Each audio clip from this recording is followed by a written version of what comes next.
Hey guys, I hope everybody's having a fantastic day. Today, I'm going to talk about a knife, a brand that I've never talked about on the channel, or I've maybe have once. A brand that's kind of, put it this way. This is the Kershaw Mini Mojito. It's an assisted knife that's about 20 years old from Kershaw. And it's one of the first little bougie knives I got way back in the day. It's got this weird ball lock. I've also had a Kershaw Blur and a Kershaw Launch. I've never had a Kershaw that wasn't assisted. Well, as I got into the knife game, assisted just didn't interest me anymore. So, long story short, I kind of wrote off Kershaw. Until I had a viewer send me a knife that will eventually be passed along to you guys to check out. And when I got it, I was very surprised. I was surprised and kind of felt guilty for not giving this company a look a little bit sooner. Keep in mind, I've always, up until very recently, I've always been a knife enthusiast, a knife collector. I've always bought what I liked, what I thought was cool, and then I shared it with the channel, right? And Kershaw's had never been on my radar. The Kershaw Launches kind of had, but it's just kind of been recently that I've gotten back into automatics. I'm more of a manual folder guy, EDC fixed blade guy really, but a manual folder guy. I'm not normally, and will never be, a bar lock, axis lock guy. I think they're great for people that are getting into the knife game, people that are looking for a very strong locking mechanism, which the bar lock, or in this case, I think we call it the DuraLock in Kershaw's case, is a very, very stable locking mechanism. Basically what you have is you have between the liner and the scale here, you've got two omega springs go over this bar and then come down and pin into the liner. So when I pull this back, you'll see that the bar slides and releases that tang, and then the tang can free fall and the knife can close.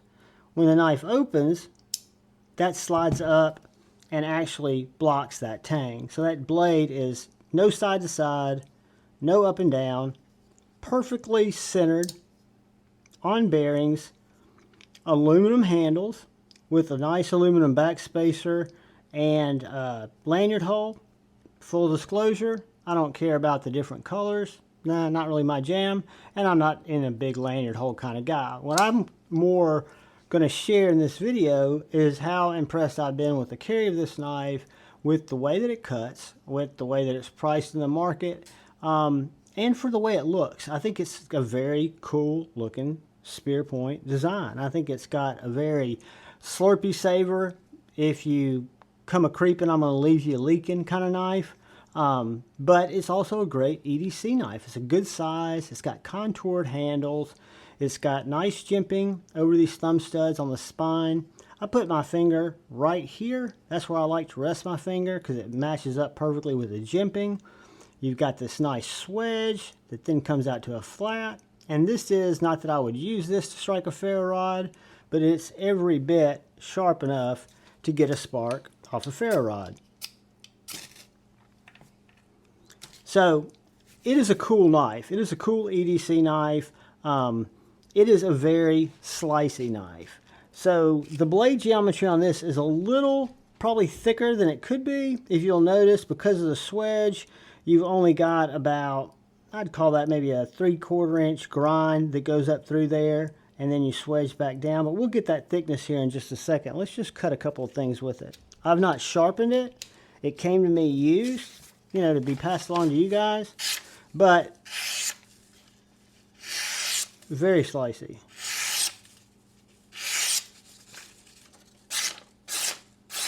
Therapeutically so. Very pokey, very stabby.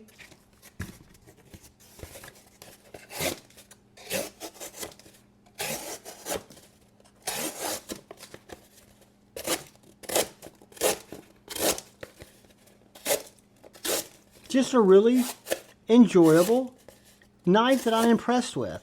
I'm impressed with, and I feel a little silly. It it brings my attention back to a really cool video I saw Outdoor 55 do today. And it's kind of it's a little bit tongue-in-cheek, but it's true, because I actually did a little research on it, about non-biased reviews.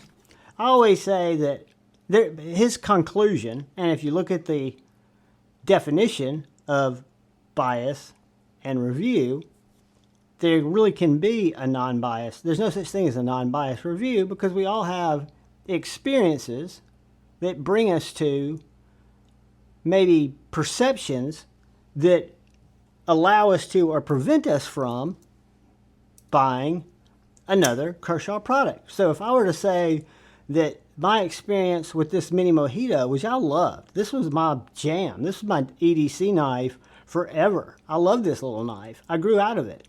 I went for different styles when I got back into the knife community, so it wasn't a knife I carried. And I think somehow subconsciously, I thought of Kershaw's not as the same way as I thought of China-made Civivis or Kaisers, that for me were kind of brand new and had the action that I'd never experienced before, because again, before this, I'd only had automatic launches from Kershaw or assisteds. So I feel guilty for letting my bias towards Kershaw keep me from experiencing a knife like this, or even more exciting, they've got this knife available in carbon fiber and M390, or titanium and 20CV for right around $300 if you wanted a premium version, which would be more my jam. But the absolute operation of this knife, the action, it's flippy. You guys saw me fail it earlier. What happened is I was pulling on that spring when I went up to flip it, and my finger didn't let the bar slide up. That's why it didn't fully engage. But a very comfortable handle. You've got a reversible clip, because bar locks are truly ambidextrous. This clip goes in and out of pocket very easily. Even in my little trial pants here, just slides right over. Deep carry, but you do have a little corner. Deep carry clip, but the clip's not mounted all the way at the end. I think that's very convenient to get the knife in and out of the pocket. The smooth handles are welcome. Do I wish they had a little texturing? That'd be nice. Smooth aluminum. It's not that it's slippery, it's just that it doesn't have as much tactical reinforcement feel as I might like, right? Let's do a couple of quick size comparisons to this guy. Again, it's D2. This is gray aluminum with a satin blade. It comes in several different configurations. Spirit point, studs. You've got your DuraLock, which is what they call the crossbar lock. And then this clip is reversible. It would be nice, and I don't know if it came this way, I don't think it did, but it would be nice if it had a little plate in there that you could switch around. You know, you could even do it. It could even be aluminum that matched the handle and that would screw in, because you've got dark hardware here. You got satin hardware on the clip, but you could definitely, doesn't bother me, but I would think it'd be cool to have a little plate there. And then when I was looking on Blade HQ, and I saw that they had it as carbon fiber M390 for about $300, and titanium and 20CV for $299. I didn't get very mad at that, because I'm looking at the materials and I'm experiencing the build quality of this knife with less expensive materials, with aluminum and D2. This knife is heat treated at 59 or 60 for D2, or what we assume is China D2. And this knife is on the market for $66.95. So it's under a $70 EDC knife. And I kind of break up, for me, what is a value knife at under $100, $100 or less. And this definitely fits into that bill. So another thing I like about this design is, like I said, what really attracted me to it and made me look at it more than just a very appreciative to get it to be able to pass it along in a giveaway, is it looks very cool. It's a very aggressive looking knife. It doesn't look like any other knife that I've seen. And it's very ergonomically pleasing.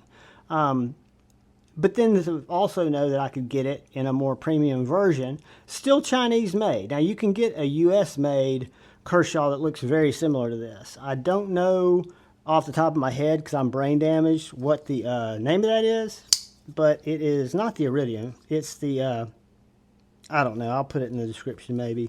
So it's a good bit bigger than the bug out, and it's going to be right about the same size is a PM2. So you've got a more full-size knife there than you would in a lot of EDC knives. I like that. I think I've told you guys, even though I'm a smaller dude, I do like to carry a more full-size knife. I'm not afraid of it. It doesn't bother me. But what I was saying when I was rambling about that knife that I can't remember now, it's a USA-made Kershaw with MagnaCut that you can get. And I think it costs right around that $300 range. So you've got options there.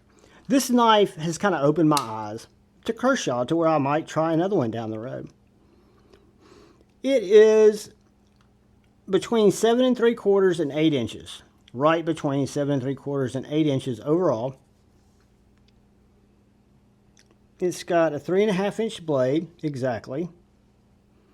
And it's got almost a 4.5 inch handle. Now where I hold it, it's going to be 4 1/4 inches. And that's from right here to right back here. The last thing I want to get real quickly is I did want to get that spine thickness where it's flat.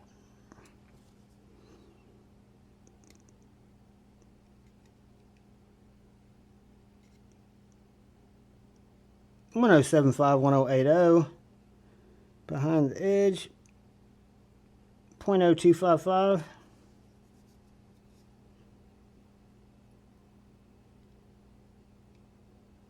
.02. So not the sliciest, thinnest, but still very slicey, very thin, very nice geometry. I like it because it gives it a little, I guess you'd call it more toughness, more girth. And when you look at how pokey this spear point is, if you were going to use this as a plunger, that extra thickness is going to come in handy. But it's not thick. Don't think thick like 940. It's just I think a very well done EDC knife, a little bit bigger than the Bug Out. I wanted to share it with you guys. Again, it was sent into the channel from a brother who subscribes to the channel and is a channel member for me to pass along to you guys, which I will after I do some sharpening on it, some more testing. But yeah, I'm impressed with Kershaw. I never thought, I would like slip joints or even buy a slip joint. I've got a shitload. That I would ever be interested in fixed blades. When I got in the community, got in a hobby, fixed blades weren't something I looked at. I love fixed blades now. They're probably my number one. Kershaw knives, the ZT knives. I've still never experienced a ZT knife. Never had one in my collection. I've got my mini Mojito. I had a chive, an assisted chive, that gave me stitches right here. You can't really see the scar anymore, but I got 5 good stitches right there from a cat collar that I was cutting off with a little Kershaw chive that's assisted, super sharp. Really nice knives. I mean, these things are built well. It just lost its luster because of the assisted nature of what I assumed my bias was, that Kershaw knives, most of my experience, were assisted, which made me a little less open-minded to try one that wasn't, right? So that's it. There are probably no such thing as a non-biased knife reviewer, and that comes from Outdoor 55's video, but that doesn't mean that they're not objective knife reviewers that try to share with you their thoughts on a knife, show you the knife, urge you to look at the knife on other channels, get other people's opinions, because it's very, very subjective. What we like, what we've experienced in the past, the knives that I've handled at certain price points, and the quality that I think the knife that I'm handling in the video that I'm filming at the time, kind of compare to that. A lot of that's subjective. And a lot of that, unfortunately, even though I wasn't aware of it, has a little bias to it. As noted by my bias recently, up until now, against Kershaw, only because I'd evolved out of assisted knives. But again, I would never own a slip joint. Got a shitload, and fixed blades are a waste of time. They're my main jam now. Guys, keep an open mind. Let this wonderful knife hike that you're on, this hobby, or if it's something that you use for your trade, keep an open mind and enjoy a blade that suits the need that you're looking to fill with said blade, right? This is 3.4 ounces on a 3.5 inch blade, which is going to fall right into well within that inch per ounce little rule that I don't know if I made that up or if I heard it somewhere. I've heard it somewhere. I know I did before I had a channel.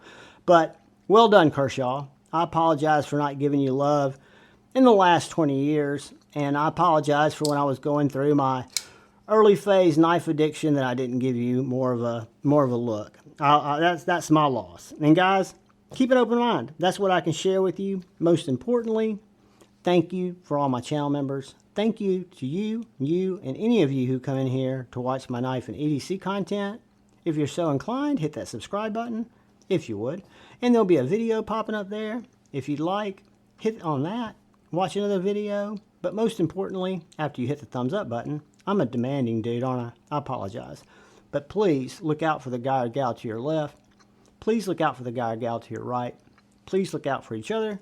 Go forward with love in your hearts and choose debate, not hate. I love you all. Till we meet again, peace.